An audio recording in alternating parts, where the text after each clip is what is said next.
தமிழ் மக்கள் கவனத்துக்கு மெண்டல் ஹாஸ்பிட்டலில் இருந்து ஒரு பெண் மனநோயாளி தப்பித்து விட்டார். മലയാളികളുടെ ശ്രദ്ധയ്ക്ക് കാണ്ടാശുപത്രിയിൽ നിന്നും മനോരോഗിയായ ഒരു സ്ത്രീ പുറത്തു ചാടിയിരിക്കുന്നു.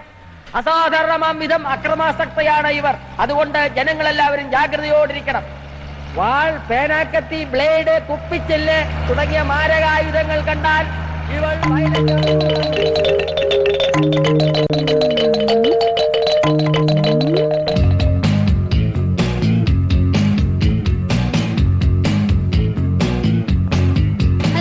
ഹലോ.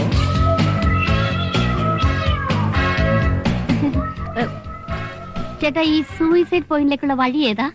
കുട്ടിക്ക് അവിടെ ആരാ ഉള്ളത്? എനിക്ക് കൂട്ടുകാരായിട്ട് അവിടെ ഒരുപാട് ആത്മാക്കളുണ്ട്. അപ്പൊ കുട്ടി ആത്മഹത്യ ചെയ്യാൻ പോവാ? അതെ.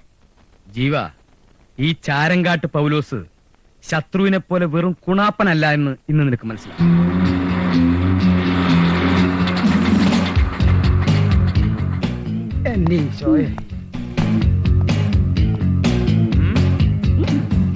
പറഞ്ഞതൊക്കെ നല്ല ഓർമ്മയുണ്ടല്ലോ. പിന്നൊരു കാര്യം, ഇവിടെ ഒരു ഭ്രാന്തനുണ്ട്. അവൻ വല്ല വിഡ്ഢിത്തോ എഴുന്നള്ളിച്ച ഒന്നും തോന്നരുത്. എനിക്ക് ഭ്രാന്തന്മാരെ വലിയ ഇഷ്ടമായിട്ടാ. വേദനയൊക്കെ മാറിയോ? ഹലോ, ഇവിടുത്തെ കുക്ക. Good morning.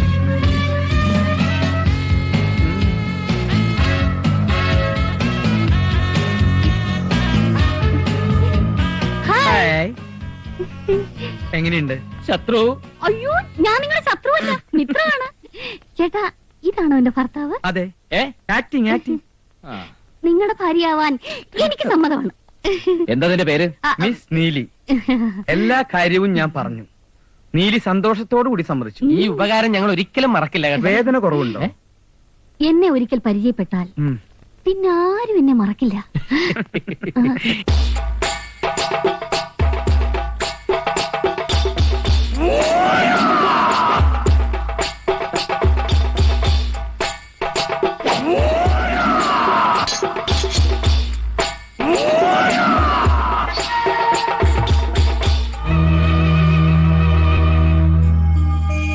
നാടക നടിയാ, കലാനിലയത്തിൽ ഉണ്ണിയാർച്ചയായിട്ട് അഭിനയിച്ചിട്ടുള്ള.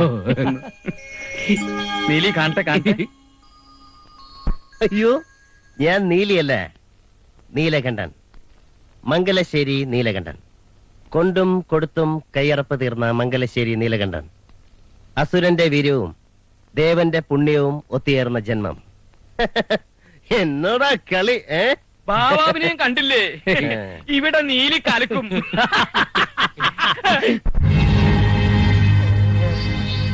എന്താടോ വാര്യരെ ഞാൻ ഇങ്ങനായത്? ഞാൻ വാര്യരല്ല പൗലോസ.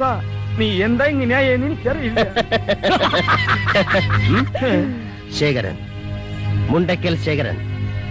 എന്നും മംഗലശ്ശേരി നീലകണ്ഠന്റെ അധപ്പതനം സ്വപ്നം കണ്ട് കഴിയുന്നവൻ. വിടില്ല ഞാൻ.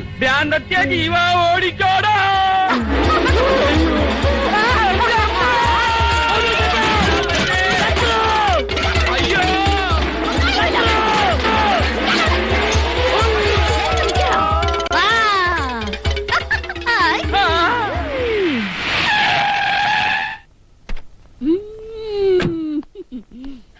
എന്നെ പോലെ എഫിഷ്യന്റ് ആയ ഇൻസ്പെക്ടർമാരുടെ ഒരു ഗതികേട്. മേലി നില ഉദ്ദണ്ഡന്മാർക്ക് ഓർഡിട്ടാ മതിയല്ലോ. ചത്താലും പ്രാന്താശുപത്രിന്ന് പുറത്തിയാടിയാലും ജോലി ഞങ്ങളെ പോലുള്ളവന്മാർക്ക്. ആ പ്രാന്തി തമ്പാനൂർ തമ്പാ പൊക്കി ആദ്യം ചെയ്യാൻ പോകുന്നതാണ് നിങ്ങൾക്കറിയോ? അവളുടെ തലമുടി ഷേവ് ചെയ്ത് ആ മൊട്ടത്തലയില് കടുകെണ്ണ തടവി ചുണ്ണാമ്പ് കൊണ്ട് പുള്ളി തൊടു, എന്നിട്ട് കഴുത പുറത്ത് കയറ്റി നഗരപ്രദക്ഷിണം ചെയ്യും.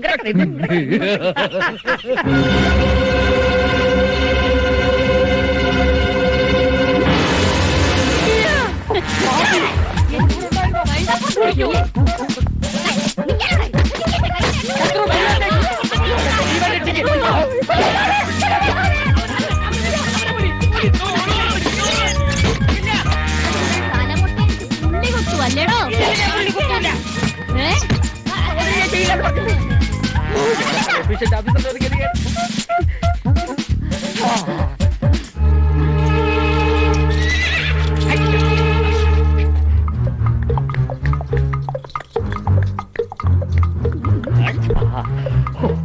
രക്ഷപ്പെട്ട്.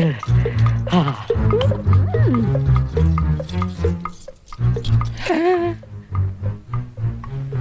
കട്ടി പോട്ടിருக்க.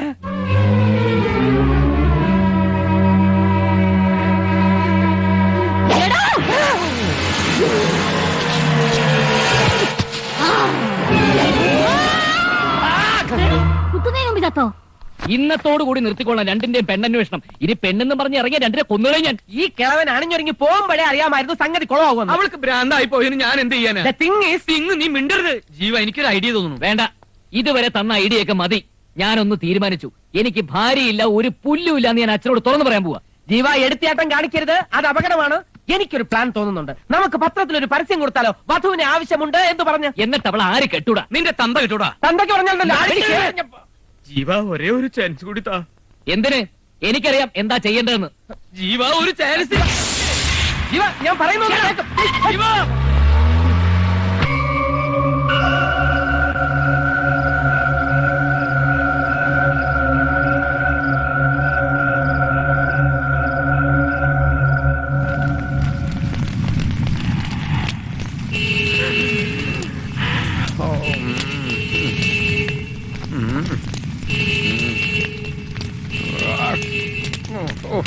ആരാ ഈ രാത്രി നേരത്ത്?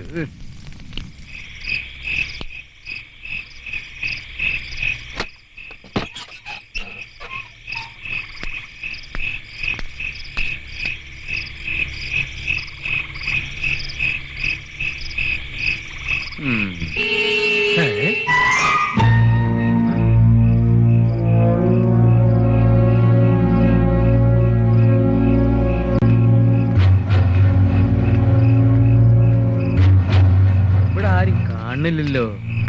കാറിന്റെ ഓണടി അല്ലേ ഞാൻ കേട്ടത്? അത് ഞാനയുടെ ചിഹ്നം വിളിയാവോ? വേണ്ട.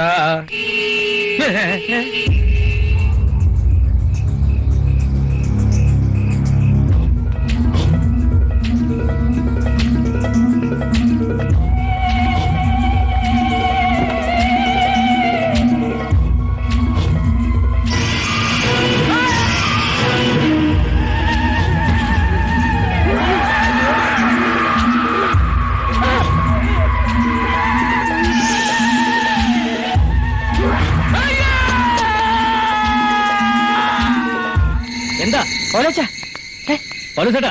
എന്തുപറ്റി? പൗലോസേട്ടാ, എന്താ? പൗലോച്ചാ,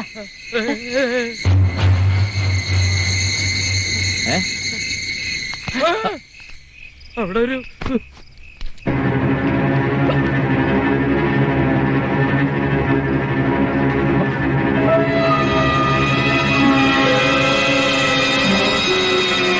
ഇവിടെ എങ്ങ ആരെയും കാണുന്നില്ലല്ലോ. ഒരു പ്രേതം ഞാൻ കണ്ടതാ. മുടി ഇങ്ങനെ അയച്ചിട്ട്. പ്രേതം എന്നെ കൊണ്ടൊന്നും പറയിക്കണ്ട. വെറുതെ പാതിരാത്രി മനുഷ്യനെ മെനക്കെടുത്താൻ. പോയി വല്ല കുരിശ് മരിച്ചു കിടന്ന് ഉറങ്ങണോ മാപ്പിളെ? എന്താണോ?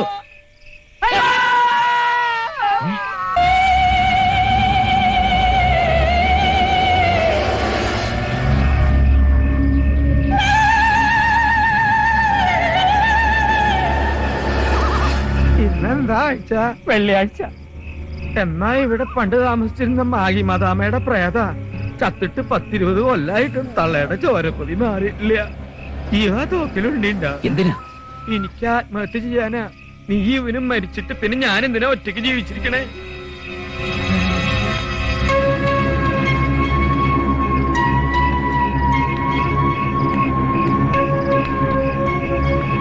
ആരാടി നീ?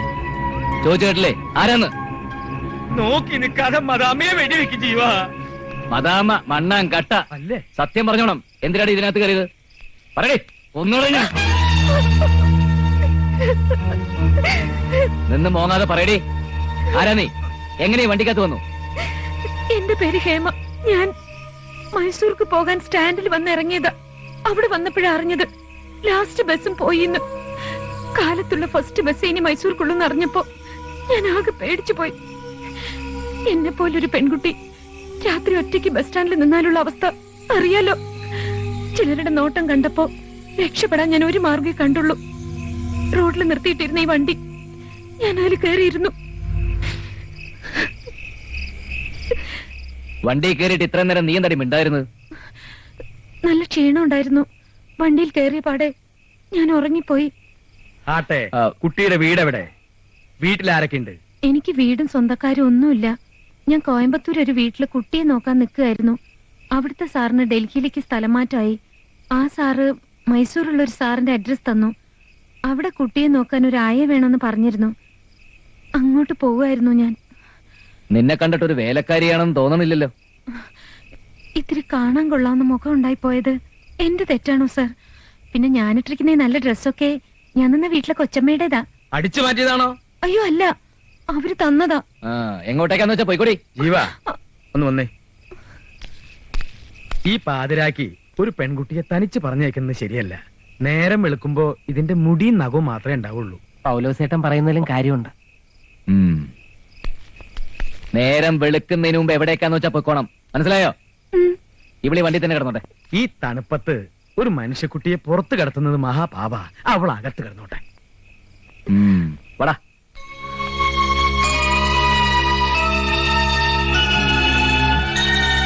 ജീവ, എന്താ? അവളെ നാളെ രാവിലെ തന്നെ പറഞ്ഞു വിടണോ? പിന്നല്ലാണ്ട് നമ്മുടെ ആവശ്യമൊക്കെ കഴിഞ്ഞിട്ട് സന്തോഷായിട്ട് പറഞ്ഞു വിട്ട പോരെ? ഓ, വയസ്സുകാലത്ത് കിളവന്റെ ഒരു പൂജ. ഞാൻ പറഞ്ഞത് ആർത്ഥത്തിലല്ല. പിന്നെ ദൈവമാണ് ഇപ്പൊ ആ പെണ്ണിനെ ഇവിടെ എത്തിച്ചത്. ആ പെൺകുട്ടിയെ കണ്ടിട്ട് ഏതോ നല്ല കുടുംബത്തിൽ പിറന്ന ലക്ഷണമുണ്ട്. നിനക്കാണെങ്കിൽ ഇപ്പൊ ഒരു ഭാര്യയും വേണം. ഏത് മനസ്സിലായ? ഏയ്, അതൊന്നും ശരിയാവില്ല. ഊരേതാ പേരേതാന്നൊന്നും അറിയാതെ. ഊരും പേരും ജാതകമൊക്കെ നോക്കാൻ താലി കെട്ടി ഭാര്യയാക്കാനൊന്നുമല്ലല്ലോ. ഭാര്യയായിട്ട് അരമണിക്കൂർ അഭിനയിക്കില്ലേ വേണ്ടു. അത് ശരിയാവൂ? ശരിയാക്കുന്ന കാര്യം ഞങ്ങൾ ഏറ്റു. ഒന്ന് ഡെക്കറേറ്റ് ചെയ്ത് എടുത്താൽ നിന്റെ ഭാര്യയല്ലെന്ന് ഒരു പുരോഹിതനും പറയില്ല.